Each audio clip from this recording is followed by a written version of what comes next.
rise in recent years in a number of people investing in so-called collectibles. Examples include classic cars, antiques, paintings and fine wine. But do these sorts of investments make financial sense? Jens Hagendorff is Professor of Finance at Edinburgh Business School. There is some very good evidence out there which basically says that those types of investments provide returns that are very similar to bonds, but the riskiness of these assets is very similar to equity. So you're getting a fairly low return over longer time periods, but at a very high price in terms of riskiness.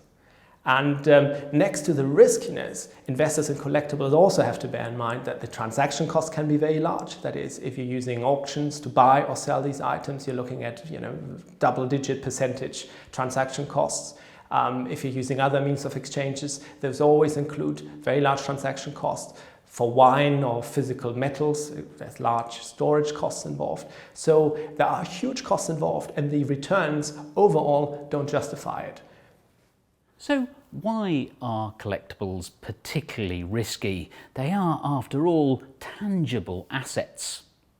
My hunch is that there is less of an active market in these types of assets.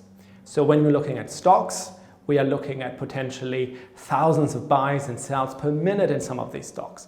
If the price of these stocks were to be out of line with what is justified, other investors would jump in, bring the price up or down to a level that is justified.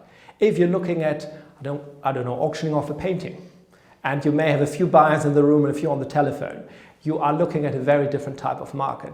So these markets, to use an economist term, are less efficient, are less reflective of true underlying information than stocks are.